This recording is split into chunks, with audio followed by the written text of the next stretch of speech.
मेरी माँ गद्य के रचयिता राम प्रसाद बिस्मिल का जन्म सन 1887 में शाहजहांपुर के एक साधारण परिवार में हुआ था।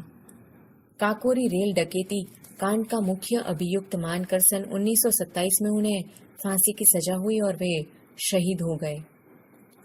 इस गद्य में उन्होंने अपने चरित्र निर्माण में अपनी माँ के योगदान का किया है। यहाँ अपनी माँ के चरणों की सेवा करने की अपनी इच्छा पूर्ण न होने पाने का दुख व्यक्त किया है। लखनऊ कांग्रेस में जाने के लिए मेरी बड़ी इच्छा थी। दादाजी और पिताजी तो विरोध करते रहे, किंतु माताजी ने मुझे खर्च दे ही दिया। उसी समय शाहजहांपुर में सेवा समिति का आरंभ हुआ था। मैं बड़े उत्साह के साथ सेवा समिति में सहयोग देता था। पिताजी और दादाजी को मेरे इस प्रकार के कार्य अच्छे न लगते थे, किंतु माताजी मेरा उत्साह भंग न होने देती थी, जिसके कारण उन्हें अक्सर पिताजी की डांट फटकार तथा दंड सहन करना पड़ता था। वास्तव में मेरी माताजी देवी थी। मुझ में जो कुछ जीवन तथा साहस आया है वह मेरी माताजी तथा गुरुदेव श्री सोमदेव जी की कृपा का ही परिणाम है। दादाजी और पिताजी मेरे विवाह के लिए बहुत अनुरोध करते, किंतु माताजी यह कहती कि शिक्षा पा चुकने के बाद ही विवाह करना उचित होगा। माताजी के प्रोत्साहन तथा सद्व्यवहार ने मेरे जीवन में वह दृढ़ता उत्पन्न की कि किसी आपत्ति तथा संकट के आने पर भी मैंने अपने संकल्प को न त्यागा। एक समय मेरे पिताजी दीवानी मुकदमे में किसी पर दावा करके वकील से कह गए थे कि जो काम हो वह मुझसे करा ले। कुछ आवश्यकता पड़ने पर वकील साहब ने मुझे बुला भेजा और कहा कि मैं पिताजी के हस्ताक्षर वकालतनामे पर कर दूं। मैंने तुरंत उत्तर दिया कि यह तो धर्म विरुद्ध होगा। इस प्रकार का पाप मैं कदापि नहीं कर सकता। वकील साहब ने बहुत समझाया कि मुकदमा खारिज हो जाएगा, किंतु मुझ पर कुछ भी प्रभाव न हुआ। न मैंने हस्ताक्षर किए। अपने जीवन में हमेशा सत्य का आचरण करता था। चाहे कुछ हो जाए, सत्य बात कह देता था। 11 वर्ष की उम्र में माताजी विवाह कर शाहजहांपुर आई थी। उस समय वह नितांत अशिक्षित एक ग्रामीण कन्या के समान थी। शाहजहांपुर आने के थोड़े दिनों बाद दादाजी ने अपनी छोटी बहन को बुला लिया। उन्होंने माताजी को गृह कार्य की शिक्षा दी।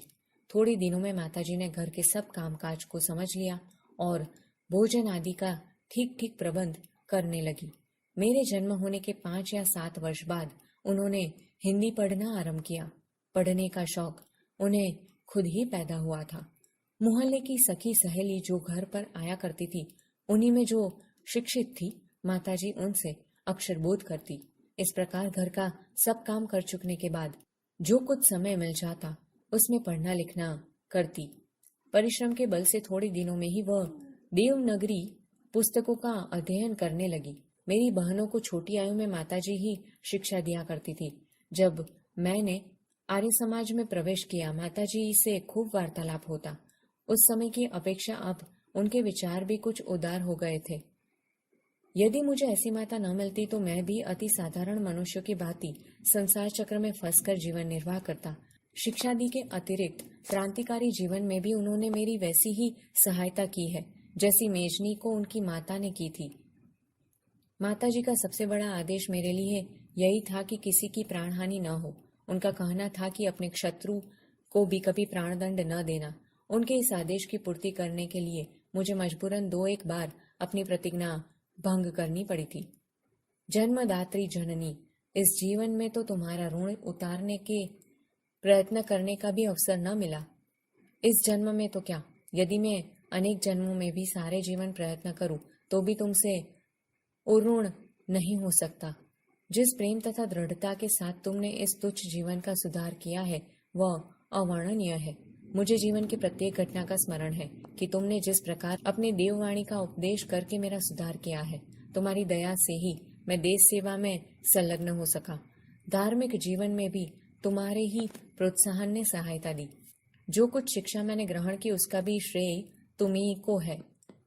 जिस मनोहर रूप से तुम मुझे उपदेश करती थी उसका स्मरण कर तुम्हारी मंगलमयी मूर्ति का ध्यान आ जाता है और मस्तक झुक जाता है।